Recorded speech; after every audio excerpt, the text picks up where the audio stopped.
ko Tom toko ingoa no ahurerio engari kei te whanganui atara au e noho ana.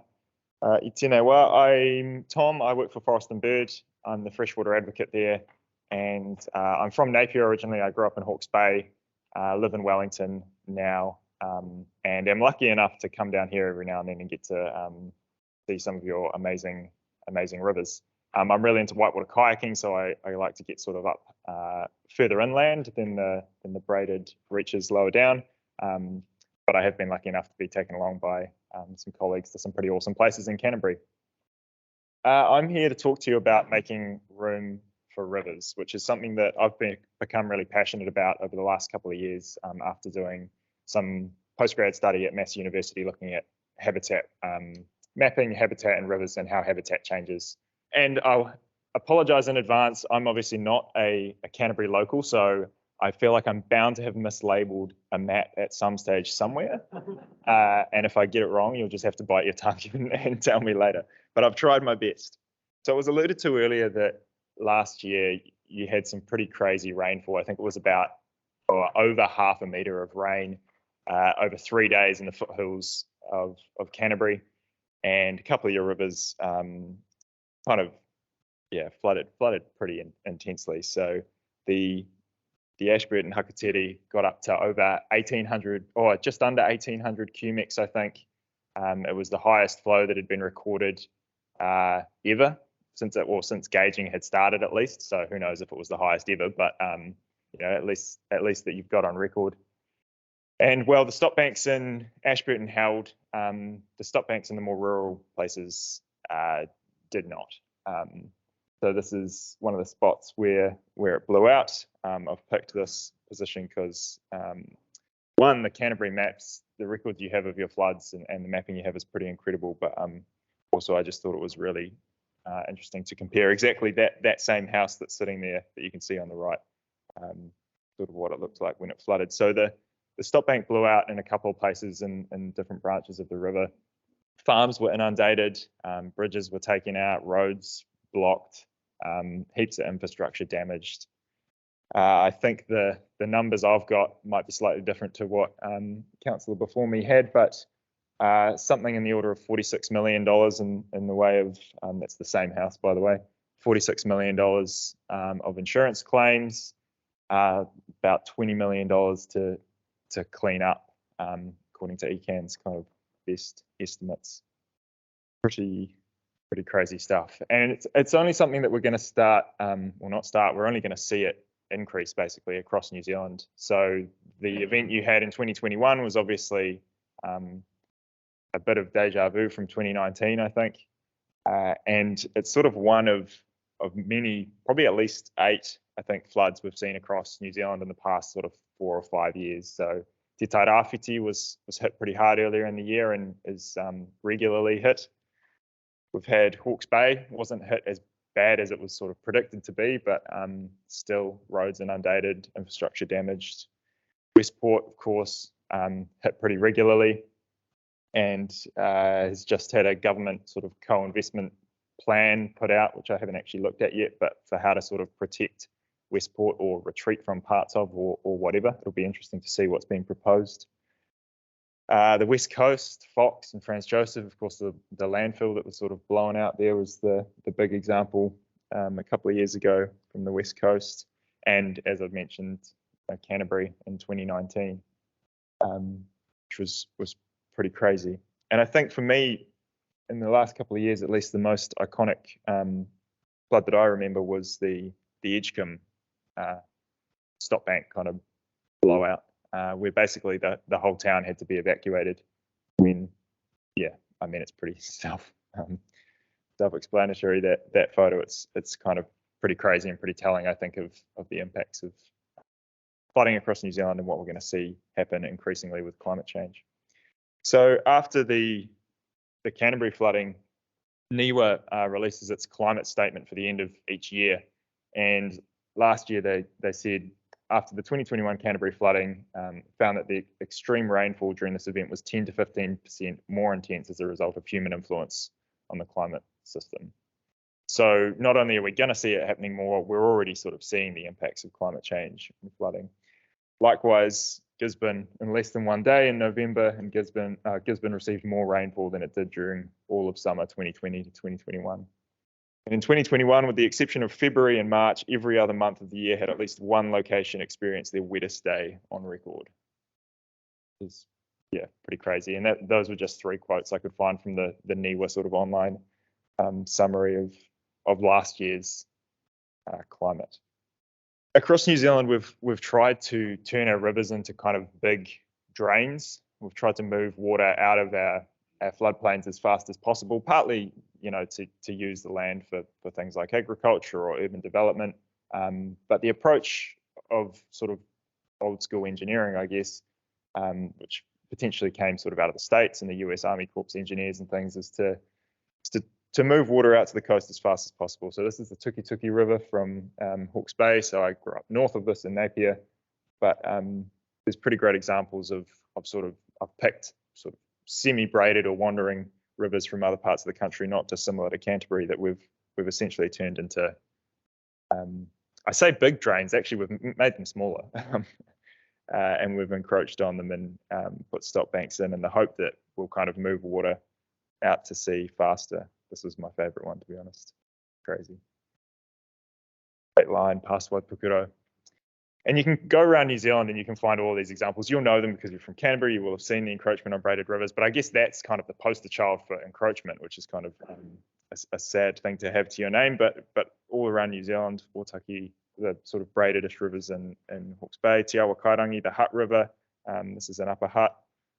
Again, sort of just turned into a big drain. And this is the Narurora River, what it looks like now, but I've put an image here of what it used to look like back in sort of 1950, and that's the channel over it in red. So we've done it across New Zealand and across the world, trying to turn our rivers into big drains, basically. And it becomes sort of, this is obviously one that you'll all be familiar with, but the Rangitata River. It becomes sort of the self-perpetuating or self-fulfilling thing, for want of a better way of describing it. This is the Manawatu Awa in Palmerston North. So Massey University is just south of this. This is a big piece of reinforcement that was put in after the river was diverted slightly upstream. So the river upstream is just to the right. And the river was straightened to try and keep water away from the town, because the town's just to the top of the image here. And then they found that a whole bunch of erosion was happening here, and they were putting a housing development in just below the image. So it was kind of like, right, we got to reinforce that bank. And then that bank's reinforced, and then literally a couple of 100 meters downstream, you find that side of the river's eroding, and the town is just there to the top of the image. So, you put in a whole bunch of rock revetment along this bank, and you're kind of constantly fighting the river until essentially you get to the coast. And, in places this is going to be what we do. Maybe there's so much investment and it's so important that's worth doing. But it becomes pretty problematic and pretty expensive pretty fast. So all these stop banks and reinforcements have given us this kind of false sense of security, where we've got this idea that it's, we can build development right up to the side of a river and we're safe. So you can't tell here, but this is the Mangaone stream. So, well, you probably can tell if you're familiar with these kind of things. Essentially, the edges in grass are stop banks. The river's been completely cleared so that it has no resistance, I guess, to floodwaters. So there's very little physical habitat in there for fish or macroinvertebrates or anything, and it's essentially a big floodway, albeit a sort of meandering one. But if you get further downstream, it's literally a drain, 2 drains coming together, and unfortunately, these are also parts of Palmerston North that are generally on the sort of lower side of the socioeconomic scale, and that's the river that they get to go and walk alongside if they pop out of their house. So yeah, anyway, we've given people this idea that we can build, whether it's councillors or the community or whatever, that we can build right up to a stop bank. But what we've actually done is increase the risk to those communities, and it's kind of counterintuitive. But what happens is that, for most floods, people are safe. Rain tends to get out these drains that we've made pretty quick. But at other times, Because the stop banks are higher, any increase in the volume of water in the river results in a greater increase in the height of water in the river, if that makes sense. So the closer stop banks in the image at the top or in the diagram at the top means that any increase in the volume of the water, you get a rise in height really quick. Whereas if you have wider stop banks or a wider floodplain, increase in volume in the river, lower sort of increase in height. And the impact here is that, if you've got people's houses just on the other side of those stop banks, when the stop banks at the top blow, that water has a lot more potential energy than the water in the river at the bottom, which means you get catastrophic failing of a stop bank, and then you've got a sort of torrential. You've essentially got another river coming out of your river flowing straight into people's houses with a lot of energy. And in New Zealand, it's sort of the impact has mostly been houses, roads, infrastructure, but people die regularly. Australia or over in Europe, floods, and yeah, I can't help but sort of worry that it's a matter of time before that sort of happens in New Zealand. And not only have we sort of created this risk for people, but we've also separated rivers from their floodplains. So I sort of thought this image was quite good because it's literally a line between the floodplain and the river. This is the Rangitata. You can see the stop bank there with the edge planting, and it literally forms this sort of line in the landscape between the river and the floodplain. And we separate the river from the braided river habitat or the sort of braid plain, but also from things like the aquifer and aquifer recharge. And there's a little bit of work going on around Nelson, Tasman, Marlborough region with the Waido River and the limited connection it now has with its aquifer because the river's been narrowed. So we're doing all these sorts of things like managed aquifer recharge, trying to put water back into the aquifer because we've got rid of the river's sort of wide natural braid plains that are potentially restoring those aquifers. And it's really expensive doing this, like that example in the Manawatu, when you chase the river downstream, reinforcing every bank, or like we saw earlier with repairing all the flood protection infrastructure or the stop banks when they blow out. The recent report by Local Government New Zealand found the combined $200 million of regional and unitary council investment in flood protection schemes each year is falling short of what is required to meet flood protection needs by $150 million per annum. So that's just to do the stuff that you kind of do at the moment with the current style of flood management, I guess. So it's crazy expensive to maintain, even what we do now. We can't afford it. And as you heard earlier, Environment Canterbury expects the final cost of damage to the flood protection infrastructure from recent flooding to be somewhere between 15 million and 20 million, and that's to do like for like stuff. And I don't mean to misrepresent this. It's not to say that giving a river more room is going to be cheaper. It will probably be cheaper in the long term, but there are other costs like whether you have to compensate people for land or where you can and can't do things. So it's not a simple equation, but it's just the point of this is really expensive, and we do continue having to pay every time we have to clean up. But it doesn't have to be like this. Overseas, increasingly, there's a move to make room for the river. So the most iconic or sort of obvious one is in the Netherlands, where they're really good at managing water. They had some massive floods in the 1990s, 2 floods, I think. They had hundreds of thousands of people evacuated. I read something like 1 million stock were evacuated during one of the floods. And after that, they basically said, right, we're going to do things differently. We have to give rivers some more space to be able to flood. And they've basically started this program of adjusting their floodplains to have more space. So cutting additional channels for rivers that potentially had them historically, providing more green space around rivers, widening dikes, as they call them, removing barriers in rivers, bridges, that kind of stuff. And restricting development on floodplains. So they've been restricting development on floodplains since the 1990s. So we're kind of well behind that. We're only just starting to look at that kind of thing now. And I quite like this. It's just kind of a great example of that diagram that I showed earlier. A study of 2 Dutch rivers in the program, the Rhine and Meuse, found that widening their floodplains to reduce river levels by 30 centimeters lower during floods reduce the probability of dike failure by 2 to 5 times. Lowering river levels by 50 centimeters cut the risk of failure by more than 10 times. So that just shows how much more energy water has when it's that little bit higher. and yeah, just the loading on those stop banks is so much higher. We were lucky enough to talk to George Peters, who is the Global Director of Climate Resilience at international engineering firm that worked on some of these projects. And he said, we employed nature-based solutions that increase the river's water carrying capacity by opening up more room for the water to naturally flow. Residents are safer, communities are more resilient, and the whole area is more attractive for recreation and tourism. And obviously that sort of misses a whole bunch of other co-benefits like the long-term cost and physical habitat and birds and you know, riparian wetlands and planting and all that kind of stuff that you can do when you've got a floodplain that has sort of a much more natural width to it. So we've been pretty slow, as you've probably gathered from what I've been saying, to adopt this approach in New Zealand. We've only just started talking about managed retreat this year in the National Adaptation Plan, at least in a formal kind of way. We've had a few places try managed retreat. It was Matata up in Bay of Plenty, but it's been pretty hard. This is Hawke's Bay, where this is actually very close to the house that I grew up in. Arguably, this is, you know, maybe you go, yep, we're gonna protect this part of the town because that's just what we have to do. But it's kind of just taken as the way you do it. You get your funding, you upgrade your stop banks, you make them bigger, whatever it is.